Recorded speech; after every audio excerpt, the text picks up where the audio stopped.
लोकसभा चुनाव के बाद कहा जा रहा है कि मुख्यमंत्री भजनलाल शर्मा की कैबिनेट में कुछ बदलाव हो सकते हैं। भाजपा में, संगठन में भी बदलाव की बातें आ रही हैं कि सीपी जोशी अगर प्रधानमंत्री नरेंद्र मोदी अगर बनते हैं दोबारा और कैबिनेट में चले जाते हैं तो यहाँ उनका जो है वो प्रदेश अध्यक्ष वाला जो ये है प्रदेश अध्यक्ष वाला पद जो है वो बदला जाएगा किसी और को, क्योंकि कास्ट बेस्ड समीकरण बीजेपी भी देखेगी आने वाले पंचायत राज और निकायों के चुनावों को लेके। और अगर सरकार नहीं आ पाती, बीजेपी यहाँ सीटों पे प्रभावी प्रदर्शन नहीं कर पाती तो भी चीजें बदली जानी तय हैं। लेकिन अगर बात कांग्रेस की करें तो वहां भी प्रदेश कांग्रेस अध्यक्ष के पद के लिए कवायद शुरू हो गई है। अशोक गहलोत सचिन पायलट के खेमे मुश्कें कस के खड़े हैं। अशोक गहलोत का एक इंटरव्यू आया है और सचिन पायलट पे फिर से थोड़े से हमलावर हुए हैं अशोक गहलोत। और इस इंटरव्यू के बीच और इन तमाम चीजों के बीच में सबसे इंपॉर्टेंट चीज जो है वो फोकस करवाएगी लोकसभा चुनाव का परिणाम, कि अगर कांग्रेस रिजल्ट में प्रभावी प्रदर्शन कर गई तो हो सकता है कि गोविंद सिंह डोटासरा गोविंदा आला हो जाए, एक बार फिर से फटकारा के बहाने एक्सटेंशन मिल जाए। वो 2020 में कांग्रेस में जब सियासी संकट आया था, आज से करीब 4 साल पहले, तब पीसीसी अध्यक्ष बनाए गए थे।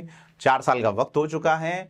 विधानसभा चुनाव के बाद उन्हें बदले जाने को लेकर चर्चाएं थी, लेकिन लोकसभा चुनाव के चलते उन्हें कंटिन्यू किया गया। अब उन्हें आगे वक्त मिलेगा या नहीं, ये सब कुछ कांग्रेस आलाकमान पर डिपेंड करता है।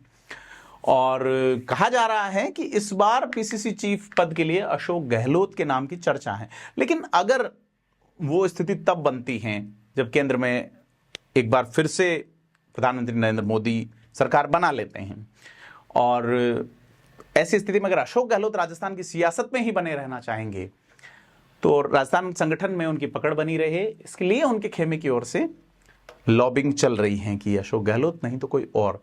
अगर खड़गे का इस्तीफा होता है, केंद्र में कांग्रेस प्रभावी प्रदर्शन नहीं कर पाती, तो क्योंकि कांग्रेस का संकट कर्नाटक में भी दो भारी है। कांग्रेस में कर्नाटक में जिस तरह से सीएम वाला पद मान लीजिए डीके शिव कुमार पीछे किए गए या तमाम चीजें, तो क्या खड़गे कर्नाटक स्टेट की राजनीति में नहीं जाना चाहेंगे? अशोक गहलोत राजस्थान से निकल के अक्सर जब सरकार नहीं होती तो वो केंद्र में प्रभावी प्रदर्शन करते हैं, और क्या वो राष्ट्रीय अध्यक्ष के ओर जाएंगे या प्रदेश अध्यक्ष यहाँ अपने प्रभाव का बनाएंगे? क्योंकि जिस तरीके से अशोक गहलोत मैनेज कर रहे हैं यूपी में चुनाव को, उस चुनाव को जहाँ गांधी परिवार के लोग लड़ रहे हैं, अमेठी में जहाँ चीफ ऑब्जर्वर हैं वहाँ, तो ऐसे में साफ है कि अशोक गहलोत जितना फिलहाल गांधी फैमिली के नजदीक सचिन पायलट नहीं है। ऐसे में एक पहलू यह भी है कि अशोक गहलोत खुद नहीं बनते हैं या नहीं बनना चाहते तो अपने खेमे की किसी युवा नेता को यह जिम्मेदारी दिला सकते हैं, ताकि कांग्रेस की सियासत पर उनकी पकड़ जो है वो ढीली नहीं पड़ जाए, मुश्कें कसी हुई रहे। सचिन पायलट की दिलचस्पी क्या रहती है, और इसमें कोई दो राय नहीं है कि प्रदेश अध्यक्ष के लिए सबसे बड़ा नाम सचिन पायलट का है। सचिन पायलट पहले भी अध्यक्ष रह चुके हैं। 18 में कांग्रेस उस वक्त सत्ता में आई जब उससे 5 साल पहले दोनों हाथों की उंगलियों की मेटाकार्पल्स पे गिनने लायक लोग रह गए थे राजस्थान की विधानसभा में। विधानसभा चुनावों के बाद उन्हें अध्यक्ष बनाए जाने की चर्चा थी, प्रतिपक्ष नेता के तौर पे भी नाम चला, लेकिन पायलट की ओर से बताया जाता है दिलचस्पी नहीं दिखाई गई या डोटासरा कुछ अलग चीज बनी। लोकसभा चुनाव में अगर राजस्थान से बाहर देखें तो कांग्रेस के नेताओं में सचिन पायलट स्टार प्रचारक के रूप में दूसरे राज्यों में सबसे अधिक प्रचार करने वाले रहे हैं। तो क्या गांधी फैमिली अशोक गहलोत को सिर्फ नजदीक दिखा रही है और सचिन पायलट को इसी तरह काम देती रहेगी, या उन्हें किसी और पद पे भी, क्योंकि फिलहाल वो केंद्रीय संगठन में प्रभावी हैं, राष्ट्रीय महासचिव हैं। दूसरा उनका जो ओरा है वो फिलहाल कहाँ स्टैंड कर रहा है, ये सारी देखने वाली बात होगी, क्योंकि कांग्रेस जो है वो जातिगत समीकरण भी साधना चाहेगा।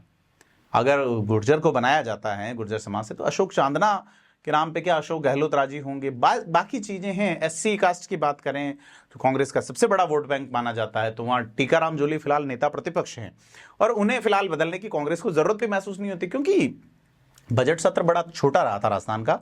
लेकिन उस छोटे सत्र में जिस तरीके से टीकाराम जूली का परफॉर्मेंस रहा, उसने कांग्रेस में लेजिस्लेशन स्पीकर्स की एक बड़ी श्रृंखला है, मसलन की शांति धारीवाल, मसलन कि गोविंद सिंह डोटासरा प्रदेश अध्यक्ष खुद, बूंदी के विधायक हरिमोहन शर्मा, रतन देवासी, समरजीत सिंह, इसके अलावा बहुत सारे लोग, भीमराज भाटी जैसे पुराने नेता हैं। उसके बावजूद टीकाराम जूली जो प्रतिपक्ष नेता की जिम्मेदारी निभा गए, ऐसे में मुश्किल है कि नेता प्रतिपक्ष कांग्रेस बदलेगी। अब ओबीसी या जनरल कास्ट के नेता को क्या पीसीसी चीफ बनाया जाएगा, बड़ी चीज है, क्योंकि ओबीसी में नाम चले तो देखिए, या तो डोटासरा फिर से रिपीट रखे जाएं, हरीश चौधरी बनाए जाएं, अगर दौसा का रिजल्ट क्या रहता है उस पर एक नाम मुरारीलाल मीणा का भी है, अशोक चांदना का नाम मैं आपको जिक्र कर ही चुका। ऐसे में सारी चीजें हैं कि कांग्रेस अगर पायलट खेमे से बनाएगी तो निश्चित तौर पे जितने अब 2-3 खेमे बन रहे हैं, क्योंकि डोटासरा खुद का एक अपना सेटअप बनाने में सफल हुए हैं, तो तीनों चारों खेमों में अगर कांग्रेस सहमति नहीं बनाएगी तो फिर मजबूत संगठनात्मक ढांचा तैयार होगा या नहीं, ये तमाम चीजें। आपको क्या लगता है कि कांग्रेस अब अगर संगठन में बदलाव करती हैं तो कौन कांग्रेस का मुखिया हो सकता है? क्या डोटासरा कंटिन्यू करेंगे, सचिन पायलट, या उनके खेमे का कोई व्यक्ति होगा, अशोक गहलोत, या उनके खेमे का व्यक्ति होगा? हमें कमेंट करके बताएं और वीडियो को लाइक, शेयर और चैनल को सब्सक्राइब जरूर करें। धन्यवाद।